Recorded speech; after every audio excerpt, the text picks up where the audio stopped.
Welcome to the Dreaming in Color podcast. I am your host, Tahirah Banks Webster. And I am your co-host, Gino Webster. Man, if you are joining us for the first time, welcome to the Dreaming in Color podcast. We're so happy to have you here. If you've been here before and you're back, thank you for streaming us online, Apple, Spotify, YouTube, wherever it is you're connecting with us. We appreciate you tuning in. Dreaming in Color is a community for people who are ready to trade a black and white life for one that is rich, colorful, bold, beautiful, and everything they've ever dreamed of. Hence, Dreaming in Color. Gino and I are partners in business and in life. And we've spent the past decade building our business from $0 to millions in revenue. And now we're on a mission to create a future where anybody, regardless of their background, can not only pursue their boldest dreams, but can access the ideas, the resources, the technology, and the people they need to make those dreams a reality, whatever they may be. So through this podcast and our content, we're sharing the lessons we've learned to date in business and in personal, with the hope that this journey, and our journey, in fact, could really support you in your own mission to dream and live in color. That's it. That's the intro. All right. Straight into it. Good You know, stuff. we had a very deep conversation tonight. Did we? We Yes, we did. I feel like it was one of our deeper conversations. And I appreciate I'll say it. I love It was good. those types of conversations because of what it brings out of both of us. Yes. Yeah. But the conversation, guys, really relates to today's topic, ironically. And the topic is setback or set up. And our conversation was a bit of business and a bit of personal, if I can be honest. And it was really addressing the reality that though we are very far along on our journey from where we started, right, 10 years ago, we still to this day experience our fair share of setbacks or things that look like setbacks, challenges, road bumps, roadblocks. And our conversation was really one grand reminder that, you know, it can be a setback or it can be a setup, and it really depends on how you look at it. But the convo got deep and it got powerful, if I might say so. And so we're not going to go into all the details. Anytime my wife spends 10 minutes on what would be considered a 1-minute answer, in my opinion, it's a good conversation. Yeah. Sometimes you got to dig into the details, get into the weeds of things, but this is not unique to us. That's the reality, is that if you are tuning in, if you're listening, you're probably working on something. Everybody is working on something, regardless of whether they have found the courage to share that. All of us were working towards some dream, or we have some dream in our mind, and roadblocks, setbacks, obstacles are natural. They are very natural to come up against. And how you process those, how you deal with those, it makes a difference. It makes a difference in your mental health. It makes a difference in, what your life looks like, big picture. It makes a difference. And I mean, Gino, I know we had some things that we wanted to talk about here, but for me, just off the bat, one of the things we spoke about, that, just getting straight into it, setback or setup, one of the things we spoke about was that whether you see something as a setback on your journey or a set up for success, a lot of times comes down to the identity that you've chosen for yourself, right? Right. And whether that identity is one of a victim or one of a victor. And so my first question for you would be around, like, for yourself, how do you differentiate when your thoughts are more aligned with that of a victim versus when you are embracing your rightful position as a champion in control of your life, your outcomes?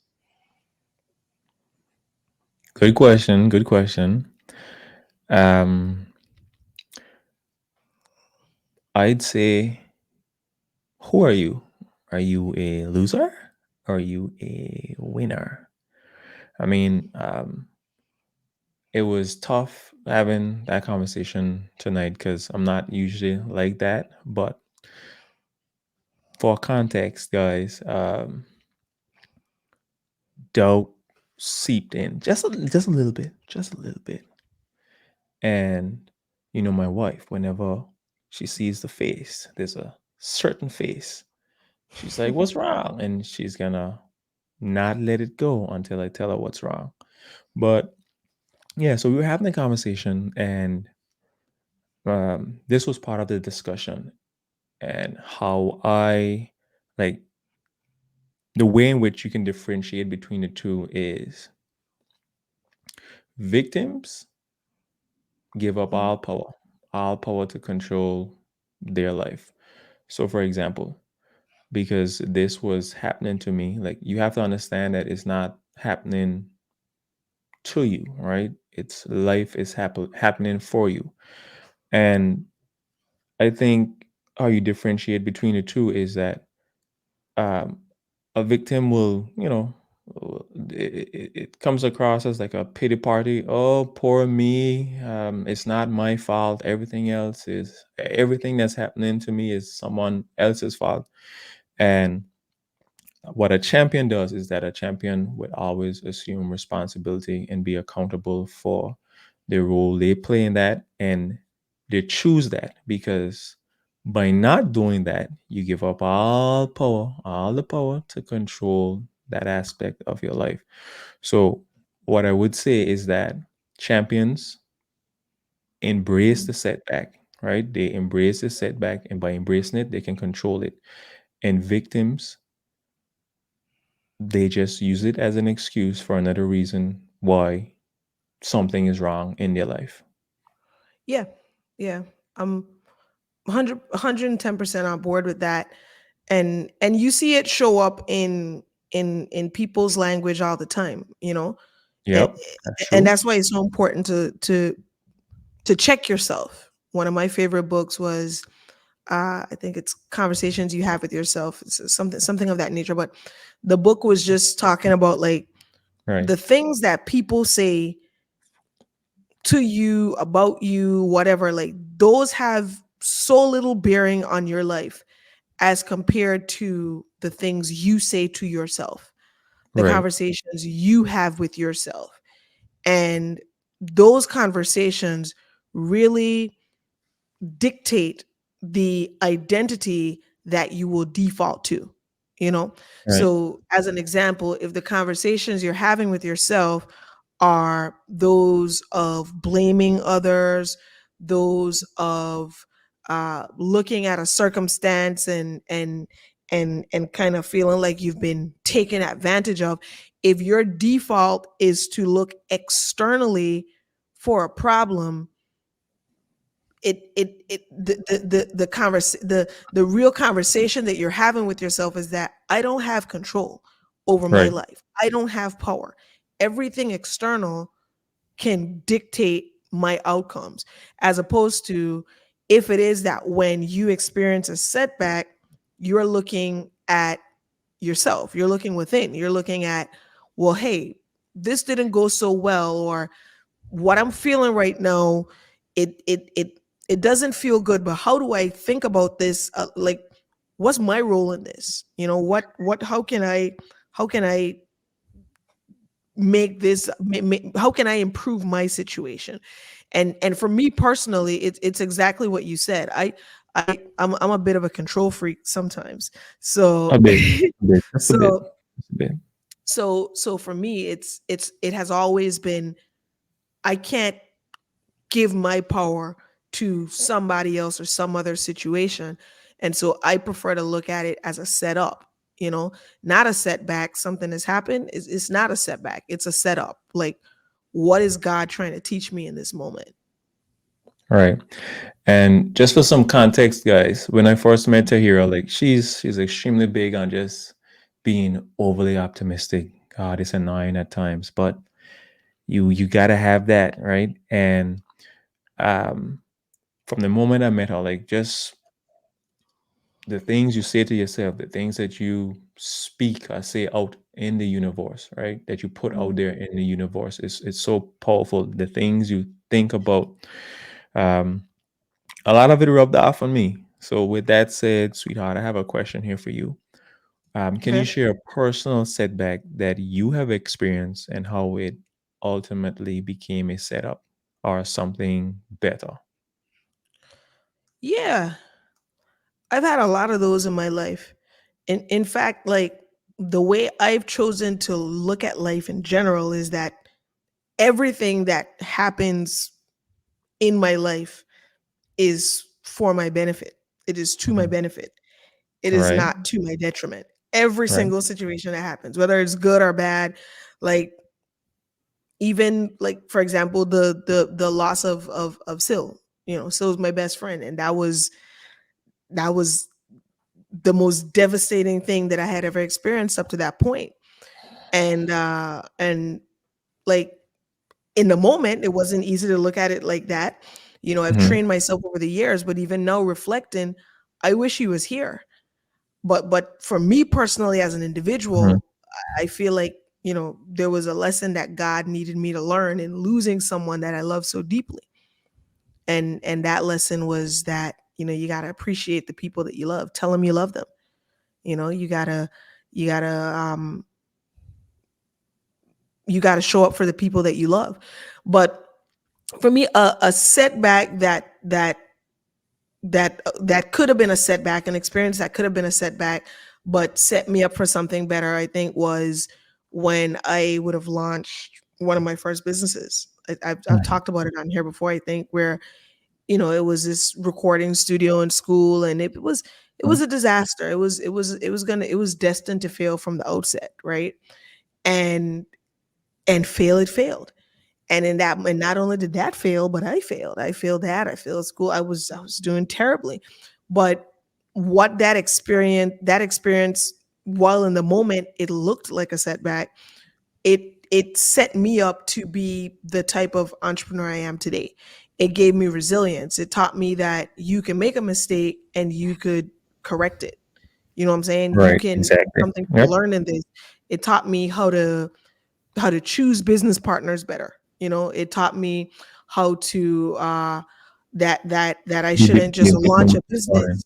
Right. And was that To be a bit more discerning. Yeah. Yeah, to be more discerning. It taught me that, you know, if I'm going to launch a business, I don't just go and just launch a business based on some just a pipe dream, but I have to have some kind of data to suggest that the market needs this idea that I have. It can't Right. just, so it's but in the moment it didn't feel like that. Today I think I'm a lot better at taking situations for what they are, and even some really tough experiences that I've had over the past like year and a half, Hmm. I find that I've auto corrected a lot quicker. And Right. so like within a few days, you know, you saw me with one of those experiences where I was just like, I couldn't eat, I couldn't sleep for like 3 4 days. And then once I was past that, I was just like, okay, boom, how do I own this? And Right. how do I make this better? You know what I'm saying? How do I take control of this situation to my benefit? Because this isn't happening to me. I'm not a victim in this situation. This is happening for me. God wants me to learn something here. Right. Yeah. And I think the most important lesson to learn from any setback is Hmm. it teaches you something, right? Good or bad. It's all worth it, right? Yeah, it's worth it for sure. For sure. So, in terms of, we talk about setbacks being viewed as opportunities. That was something that came out of our conversation, because for context, I know sometimes we speak a bit vague because we can't go into all of the aspects of our business, but for context, we have we are in a season in our business where we have made a lot of investments, and we have made a lot of adjustments in our business, and we have adjusted our model specifically in in a unique way. And Right. because of that, that brings with it its fair share of challenges, because this is Mm-hmm. something that is new for us, and it looks different and it feels different. And so, that brings challenge, because that's just what it is.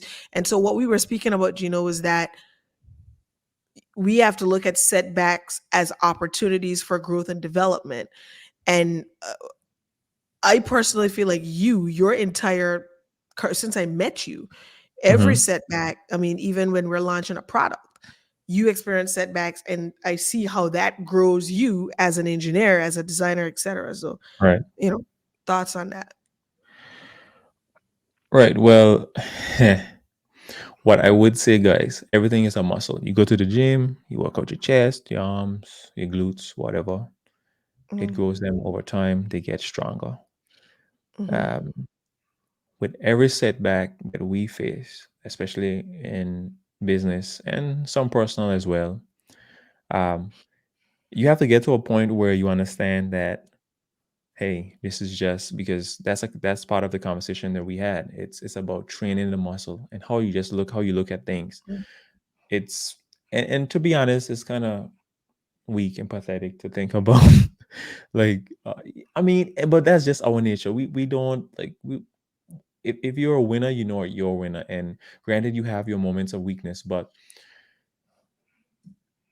how you look at situations, like, they matter. Because then, Tahira, I was more on the side of the setback, and you were thinking about it as a setup. And Yeah. what's important, guys, is like the first thought that crosses your mind should never be, this again, like Mm, another thing to solve, another problem. Here we go again. It should be more mm. along the lines of, all right, this is an opportunity to work that muscle. Let's work that muscle. Right. Problem, I accept. Let's do that. And so I think, as it relates to just growth and development, you should you should welcome setbacks, because they only make you stronger, right? And they help to build that Yeah. muscle. Yeah. I mean, it is actually all of the things that showed up in our business, in our personal lives, just in general, as setbacks over the years. Those have been the key moments that have transformed our lives. Right. And you said it's a muscle, and I agree 10,000%. And I also know that, you know, lifting weights is painful. I wasn't Mm-hmm. there lifting tonight. You saw me lifting tonight. And lifting weights is pain. It's not, Right. especially when you're new to it. But the more you realize that once you push through that pain, Mm-hmm. the burn actually starts to feel good, then then you wanna lift weights, right? Mm-hmm. And so I think the key here for anybody listening that is dealing with a setback, and this is going to be a quick episode, guys, right? Because Right. this isn't a complex topic, but I think it's something that's important for us to talk about, Right. because it's real and it's raw, and we're not perfect. And every day we're living our lives as human beings that do experience setbacks for real. And I think that what's important is to do what Gino has said, to train yourself to not just see a setback as an opportunity, because that comes with time, but to train yourself to face setbacks and work that muscle of how can this be a setup? Like every challenge you face, everything that feels like a shit show, like how Right. do I turn this shit show into an Oscar worthy Correct. movie, Yep. Yep. how do I turn it on its head? Because the opposite is that you just give up and you give in, and then there's Right. no longer a dream. There's nothing. Right. You're equipped. And what it looks like in our relationship, guys, is, I'll be honest with you. So when we Mhm, were having the conversation, Tahira has been dealing with this for a lot longer than I have. I mean, Yeah. that comes with the age and the wisdom. You saying So I'm she old? can easily no, old and beautiful. Hey, hey, I'm hey. old and beautiful? Hi, yeah, hey, boy. You're not old, Let baby. me- Not old.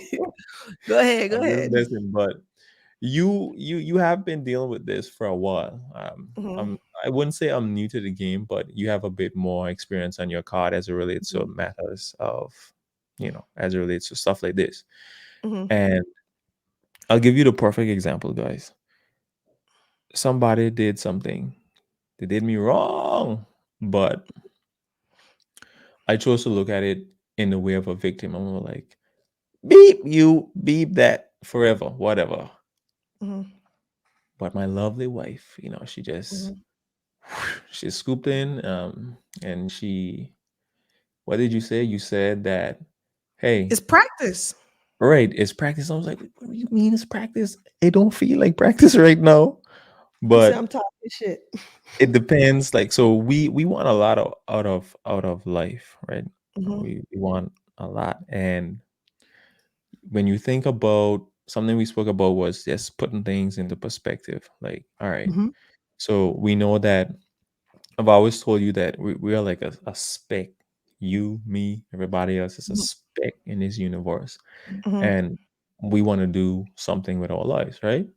mhm, And when you think about that, right, and it's never easy to do that in the beginning. Like mhm, when something happens, it's never your default to say for some reason. I mean, some people have mastered it, like yourself, mhm. where, hey, this isn't Well, I've happening not to me, mastered right? it. It's I happening just for me. work on it a lot. Right, but I I got more to come go. on, come on, come on. Mhm. She's mastered it, guys, because she's mastered it. Trust me. Mm, Or she's really good at it. All right, you don't have to accept it, sweetheart. It's fine. It's fine. okay. But in moments like that, it's very difficult to just say, "Hey, this is happening in my favor," right? Mhm, And we're having the conversation here, and I'm just thinking, like, yeah, I don't. I'm just done. Like, I don't want anything to do with this situation. And she mhm, was, she turned to me. She was like, this is nothing. This is light work compared to what we have to deal with some of the things that we want to do. You need to see this as mhm, practice. You mhm, you gotta smile, you gotta shake a hand. Like you gotta be able to deal or handle situations like this. And mhm, at first I was like, yeah, again, here she goes again, whatever. But mhm, again, like she's absolutely correct, guys. If you can master, well, just for a second, just stop before you let your emotions get the best of you and say, "Hey, what's happening right now?" Right? Like, is this for me? Am I should I be the victim, or should I even be considering mhm. to take up the victim standpoint in this Yeah. situation? Then I think like you'll be able to make a lot like think with clarity, make a lot of better decisions, and it Yeah. really helps just to put It's yourself in that position to act, because as you it's always say. it's it's Go ahead. transformative. Yeah, no, Exactly. no. I was There gonna we say go. it's transformative when you, and this is why we've talked about this in previous episodes. This is why clarity is so important. Right. Because if you're playing a game for right now, if all Mm-hmm. that matters is right now, is this moment, is whatever you feel right now, then absolutely. That Right. situation where, that was not a comfortable situation for you, Yeah. then if all you're playing for is right now, then that situation is most certainly a setback. That Right. situation is most certainly a problem, Right. and you are justified in feeling like you feel as a victim Mm-hmm. if you're only playing for now, for today. But if it is that you have clarity as an individual, and for everyone listening, when you have clarity on what it is you want for your life and where it is you want to be in your life, like, you look at situations and you're just like, I mean, what the hell is this? Like, Right. So, this so is sweetheart, this I is have a so question for you, small. right? Question Mhm, for you here. mhm. Is there ever a time where it's okay to be or feel like a victim? Me personally, no. I don't allow myself to dabble in victimhood. I don't even allow myself even a smidgen, because that there is like a cancer that will take over your life and your success, your dreams, everything. The minute you dabble in victimhood, you can't be. And even in our relationship, Right. if you are upset about something or unhappy about something, I'm never going to sit there feeling sorry for myself, because you start to take on that identity in one aspect of your life. Now that's showing up in other aspects of your life, because that's the identity you've chosen. So I don't think it's ever okay to dabble in victimhood. I think that you choose your identity as a conqueror, as a champion, as someone that faces life head on and is not looking for all the ways life is oppressing them, but is really trying to identify, what is this situation meant to teach me? What is this situation? What am I supposed to learn from this? But again, that's very difficult if you don't have clarity on where it is you're trying to go and who it is you're trying to be. Because in your specific situation where you felt Mhm. you were having those feelings, and you were justified in feeling that for a brief moment, you could be upset, because I get upset, and I Yeah, because and I, I'm I'll gonna get I'll to go that. I'm off. gonna get to that. I got another I'll, question for I'll, you I'll right go here. off. I'll go off, but then I'm gonna just regulate, because I understand. Okay, I can have this little spurt, but my my long term is so big. It's so much bigger than this moment, that to get caught up in this moment is of detriment to my long term. So what can I learn from this? And in your Right. case, I was telling you, like, you this is just practice. This is practice in navigating this, because the life that you have chosen, the dream that you have chosen, will require you to face this monster, to deal with this type of situation again and again and again. So just Right. practice. Mhm. Yeah, there you go. Well said. So, guys, you know the saying, "Iron sharpens iron." Mhm. Tahira, as you probably already can infer, she's a very strong woman, strong black woman. And I love that about her. But in relationships where there's a man, there's a woman, um, sweetheart, this is a question for you. Okay. How What are some ways to make it okay for men to approach a strong woman Mhm. um, in a way that doesn't, So if can I say what you said to me earlier today? If I can say that, yeah, because you said shoot. this, you made a general comment on being Because a man. wait, before you answer that, I'm only saying this, guys, because sometimes as men we Mhm. bottle things up because we feel like, all right, what woman trying to hear a man Mhm. complaining about things. Not all the time, but I'm just saying. Um, I have a personal, like, I don't feel like it's okay to always be complaining about things to a woman, right? That just, Mhm. yeah. But go ahead, sweetheart. So first of all, let me just say, I sharing is not complaining. So when you said that to me earlier, I was like, look, you feeling stress or pressure in one area or another, that's not you sharing that with me. First of all, I can read it on your face, because I that's what I do. I'm always checking for your. I want to know that you're good, and Mm, so you feeling that is not is not um is not like weakness. You feeling that is not complaining. Complaining would be bitching about it and not doing anything about it. But stating that you're feeling pressure is not the same as complaining. So that's number one. And I think even just stating that to you, like, I'm always ready to listen. So that would be the first thing. I think the second thing is in those moments, because multiple times, y'all can already tell I'm a chatterbox, but I could tell that understatement. you were very stressed out this evening, and I saw you were being very vulnerable. And in those moments, it's easy to want to launch into whatever it is as a woman or whoever, you feel Right, but this person how should. do you deal with it if your man is being vulnerable with you, the woman, Right. without So that's what I'm getting to. So for me, I had to, I like to talk, but I had to kind of first of all regulate my responses to what you were saying, and not just feel like, okay, now I gotta swoop in and say, do this is that or the other. But first of all, let me ask some more like why questions. Okay, you feel this. Okay, explain to me why you feel this. And then with your why, like give me more context, and then like categorize your feelings. I asked you to categorize like the things that were stressing you, because I wanted to get context as to fundamentally what was the challenge you were facing. So understanding for me right, is the number one thing. If you want to help your partner and create a safe space, it's really is really starting with understanding and not starting with trying to respond. And right, I'm admitting that that is difficult for me because I like to talk.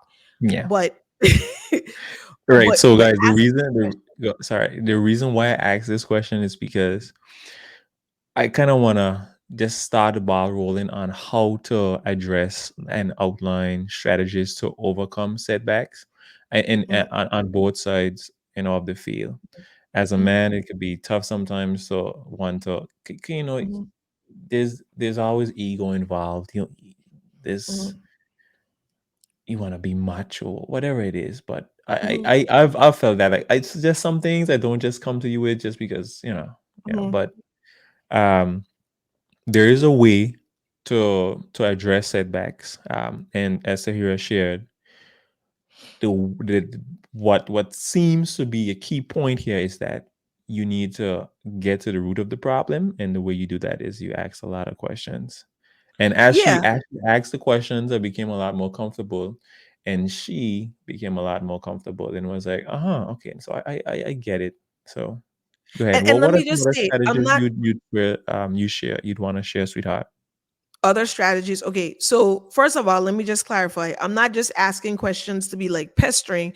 I'm Yeah, no, and I also know that sometimes my tone can or cannot come off as a woo, little sharp, a little. woo. So it's also like asking questions, but being curious. You know what I'm saying? Right, Like actually, right. because I believe I have heard enough men make comments to Mhm. suggest that they don't think that that women care about their feelings, Mhm. or that it is not, that there's not really space for a man to feel and to share. And for me, Right. I don't ever want you to feel that way. I Mhm. don't think that any man should feel that way, and I hope that you guys don't feel that way, because most women do not. 9 out of 10 women, that's not, they don't want you to feel that way. You know, we may have certain little issues in terms of how we learn to communicate when you do communicate, Right. but nobody wants their man to feel defeated. And so I think that's the first thing, is to create that space and to ask questions with genuine curiosity, because you want to understand, because their Right. feelings are valid, their feelings are valuable, and them working through them is a natural thing. And so you don't make it a stigma that, oh, you got There to be you this go. big hard macho man that don't feel nothing, because everybody Mhm. feels things. That's Mhm. natural. But in terms of other ways to Overcome work setback. through setbacks, i Mhm. I think you really set yourself up to work through setbacks from before. Right. It's what you feed your mind ahead of time, and that was part of Yeah. the conversation I had with you, where I have been so pumped up with not just like positivity and optimism, but I've personally, um I read a lot, and Mhm. I also consume a lot of information, generally, about people who are doing what it is I am trying to do, Right. and Right. having conversations with people who are doing a lot of what it is I'm trying to do. And so when you are going through a setback, one of the most challenging aspects of going through a setback is feeling like you are alone, feeling like you are the only person in the Mhm. world that is experiencing this, and that you are just so terrible, and you're like, you're just such a screw up, yada yada yada. But when it is you have connected with people, whether it's listening to a podcast like this one, Mhm. or reading a book, or talking to someone that's older and has gone through certain experiences, you don't feel so crazy. And Yeah. so you're kind of prepared to say, oh, like, this is just something that happens, this is something that I'll have to work through. I'd say that most of the work is ahead of time, and Right. then once you've done that work ahead of time, consuming the right information, not hanging around people who run victim narratives, and when you're going through the setback, not going connecting with people. This is a tragic mistake people make, is Mhm. that they're experiencing a setback, and they go and they talk to someone who kind of reinforces whatever little pity party they want to throw.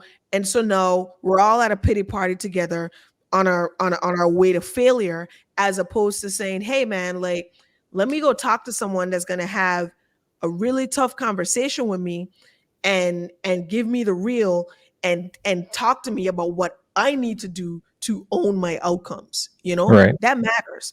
And so I'd say that the work that you do ahead of time is what really sets you up, because that was a part of the conversation we had tonight, where I told you, hey, we're dealing with this, but have you heard of any successful person who has accomplished what it is That's we are true. trying to accomplish, or some version of what we have tried to accomplish, or some version of what we are working to accomplish?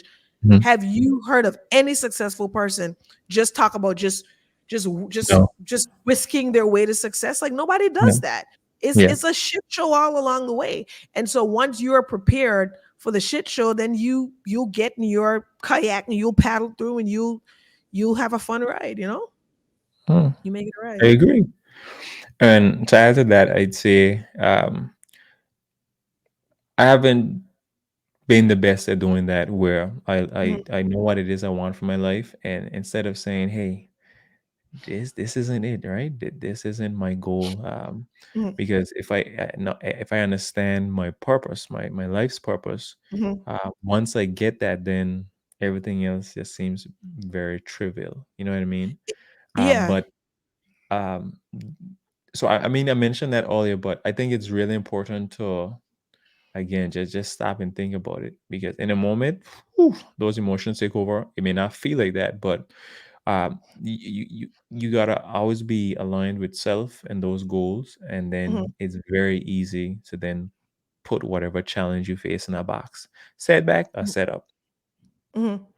When, if I may ask, when would you say the moment you clarified your life's purpose, and do you feel like that, how did that impact your ability to navigate setbacks?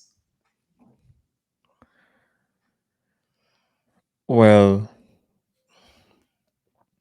so a very long time ago, you asked me what was my why, and I can't remember what it Mhm. was, but I made up some bullshit on the spot. You could tell, but it it was just to say it, but it wasn't until I think my mom died, and I realized, ooh, hmm, that was your last breath. Like, you can't, you're not alive.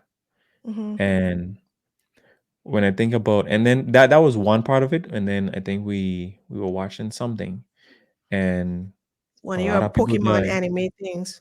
Right, right. No, no. This was like some war movie. Well, I can't remember what it was, but a lot of people died for what?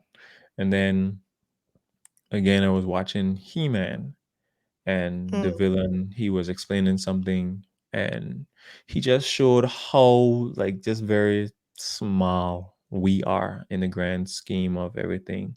Like, we're a speck in this galaxy, or this universe, which is part of a galaxy, and there are thousands of galaxies. And then those three moments just came together, and then remember, I woke you up and I said, hey, I have my why. And yeah. it's that I don't want to waste my life. And I want to be great. I don't want to waste my life. I want to do something with it, and I want to pave the way for other people. Like, and we always use Steve Jobs as an example. We wouldn't Mhm. have that the quality, the device that we're using right now, the devices we're using right now, just and just his mindset, what he left behind. It's just so remarkable, and I think Mhm. it's up to everybody to make the best, like make good decisions, make the best out of their life, so that they can leave something behind, so that other humans can benefit from it. And Yeah. so I think, uh, yeah, I think that to answer your question, that is when I realized, hey, by finding that why, that this is, yeah, that I found my purpose. Yeah, Yeah, it's so much more powerful when you have something, because we've already established setbacks are going to come. But yeah, when the fundamental reason for your for everything you're doing is when you have a purpose, it is just different. You just move different. You just everything is different. And I think that for me the most profound thing, like when you shared with what you shared with me, was like you said, Biz, like so many other people right. had to die and sacrifice for us to be To live in in this the moment right position now, we are as we are. today. Right. We are so privileged. We have such a privilege. And how terrible it would be just to how what a what a disappointment it would be, what a failure it would be to Right. waste that privilege and not pay that forward. Yeah. That was powerful to me. Yeah. And when you think about life in that way, then those small things, they don't matter. The setbacks is obvious in your mind. It's obviously a setup. This is the universe just aligning in my favor. There you go. Yeah. Yeah. So Mother's Day is Sunday. Mm-hmm. And in honor of Mother's Day, we said that we would share just an experience, because I think that what the advantage we have as Caribbean people, Mm-hmm.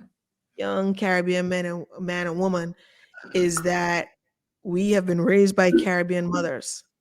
The Caribbean mothers sometimes get a bad rap, but Caribbean mothers are the reason Yeah. for for a lot of what we see with Caribbean, with the success of Caribbean children. And so if you could just share and let me clarify that the resilience of Caribbean mothers Right. is really foundational to, I know, my success, and if you could share your experience just in honor of Mother's Day. Yeah. Well, I had a very unique experience. So Hmm. I was adopted, which means I had an advantage. I had two moms, Hmm.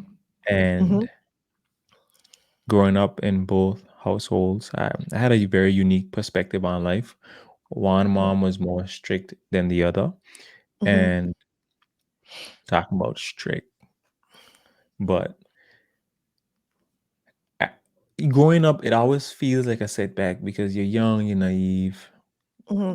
you're just stupid, and the adults can see way beyond what you could even see, right? Because Hmm. they've gone through it. And I remember just feeling like, yo, why is mommy so, like, why, like, my siblings aren't getting this attention, this energy, like, why is she just like always on me, like, just give Hmm. me a break, man, like, Hmm.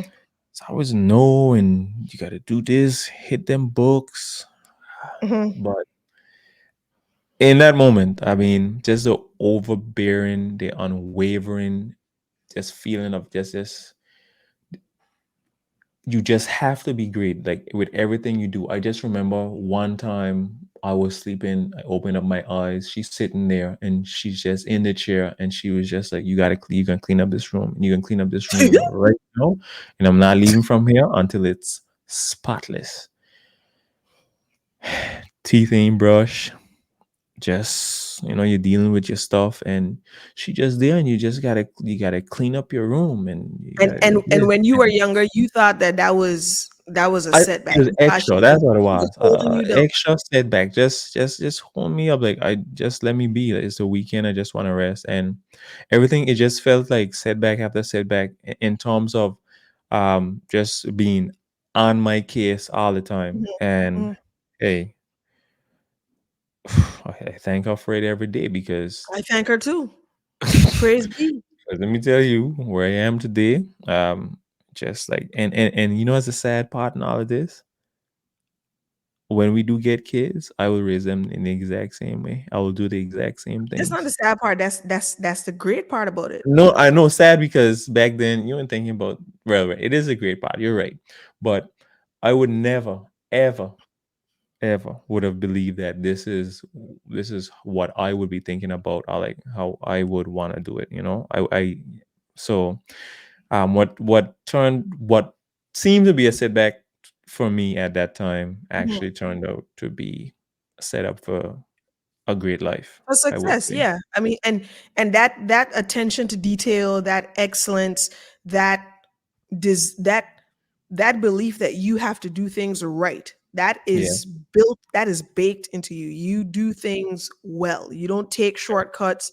You that shows up in your work, Mhm. and it shows up in our marriage, and it is why you are such an amazing man. It's because of that Oh thing my that when you were gosh. younger you felt was just the worst thing ever, but Right. it has benefited your life in so many ways. And I mean, I certainly feel the same with my mom, because my mother was disgusting.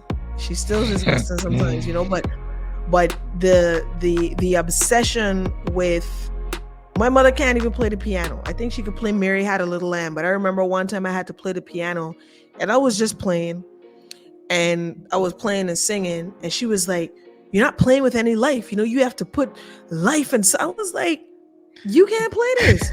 I'm saying, like, you need like you got, but she was right. And when I did it, I saw the difference. I felt the difference, and that's just how she is. I've always known that excellence was non-negotiable. Right. There I you I go. was going to be excellent, or I was going to hear about it for the rest of my life if There I you was go. not. So when you're younger, you don't really, like, no kid wants to deal with that. Yeah. But as Mother's Day is day after tomorrow, we're recording this Friday night, and when you guys listen, it would have been passed by one day. um we just definitely have to shout out our moms, Yep. because they have certainly been foundational to just the general belief system that it's never a setback, it's a setup, and the way they raised us is a testament to that. Yeah. Amen. Yeah. My boy, I say amen. Guys, it has been a lovely episode. Short, sweet, 47 minutes. I hope you got something out of this. I hope you took Mhm. something away. And we definitely look forward to seeing you guys in the next session. Here we go. Episode 7 in the bag. Good Episode job. 7 is in the bag. Episode 7 is in the bag. We got a few more to go before we wrap up season 1. We don't know when we're gonna end season 1. We're gonna just keep it going, and Yeah. and get just kind of see what works, what's working, what's not working. This is very much an experiment, and we're just enjoying the ride, enjoying the journey. Right. Yeah. So we'll see you guys in episode 8, man. All right. See Blessed. you guys then.